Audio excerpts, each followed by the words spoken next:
Bonsoir, merci d'être avec nous sur Journal de guerre. Au 415e jour de la guerre, voici ce qu'il fallait retenir de la journée à 19h, heure de Beyrouth.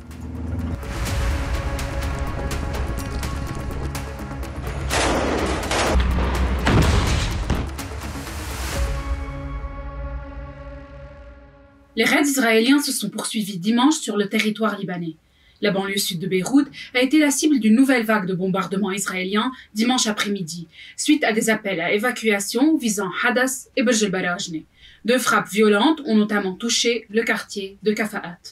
Le porte-parole de l'armée israélienne Avichai Adrae a adressé un message aux habitants de la banlieue sud de Beyrouth, les sommant de s'éloigner de ces zones se trouvant, selon lui, à proximité d'installations et d'infrastructures appartenant au Hezbollah. Au Liban Sud, un soldat de l'armée libanaise a été tué et 18 autres ont été blessés ce dimanche à la suite d'un bombardement israélien visant le poste militaire d'Al-Amriye, situé entre Tyr et Naoura.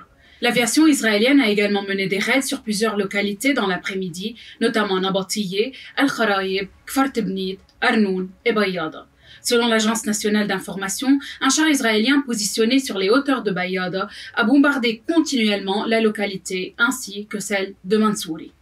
Des affrontements ont également eu lieu à Bayada entre les combattants du Hezbollah et des soldats israéliens tentant de s'y infiltrer. Dans la Beka, l'aviation israélienne a ciblé la région de Zahrouriye, située entre Boudaï et Al-Ala, faisant des victimes. Des raids ont également visé Bedneil et Kasrnaba dans la région de Baalbek-Hermel.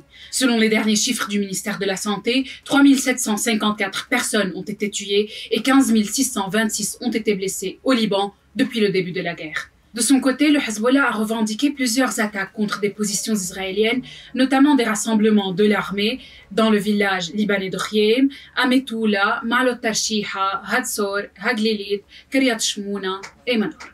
De plus, il a annoncé avoir ciblé la base de Glilot, siège de l'unité de renseignement 8200, située à 110 km des frontières libano-israéliennes, ainsi que la base militaire de Zevoloun, dédiée aux industries militaires situées au nord de Haïfa. Depuis ce matin, Tel Aviv, Haïfa et plusieurs localités israéliennes ont été la cible de roquettes tirées par le Hezbollah, causant des dégâts matériels et des blessés parmi les Israéliens. Ces tirs ont également entraîné une suspension temporaire des départs à l'aéroport Ben Gourion.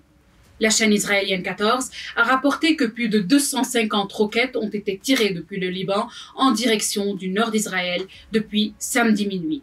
Un média israélien a qualifié la journée de difficile dans le nord du pays où les missiles volent comme des oiseaux et les alertes sont incessantes.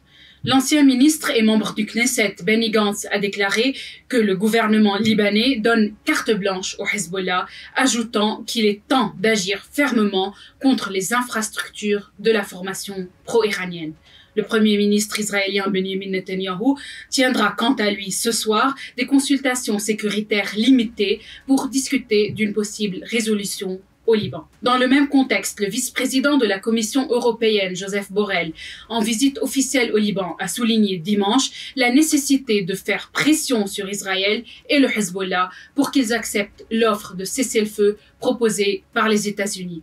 Il a aussi vivement dénoncé ce qui se passe à Beyrouth et a estimé que cela met la communauté internationale à l'épreuve, soulignant qu'elle ne peut pas rester sans agir. De son côté, le conseiller du guide suprême iranien Ali Larijani a déclaré, je cite, que le Hezbollah est puissant dans la défense du Liban et de la région et que les responsables libanais en tiennent compte dans leurs négociations. Fin de citation. À Gaza, la défense civile a déclaré dimanche qu'une frappe de drone qui a ciblé durant la nuit un hôpital a gravement blessé son directeur. Le ministère de la Santé de l'enclave a rapporté 44 211 Palestiniens tués depuis le 7 octobre. Par ailleurs, l'agence iranienne Tasnim a rapporté que l'Iran se prépare à répondre à Israël, citant un conseiller du guide suprême, Ali Khamenei. L'envoyé spécial des Nations Unies pour la Syrie a déclaré dimanche qu'il était extrêmement crucial de mettre fin au combat au Liban et à Gaza pour éviter que le pays ne soit entraîné dans une guerre régionale. Merci de nous avoir suivis sur Ici Beyrouth. On se retrouve demain pour un autre résumé de la situation. Vous pouvez suivre toute l'actualité concernant cette guerre sur notre site web www.icibeyrouth.com ainsi que sur nos réseaux sociaux.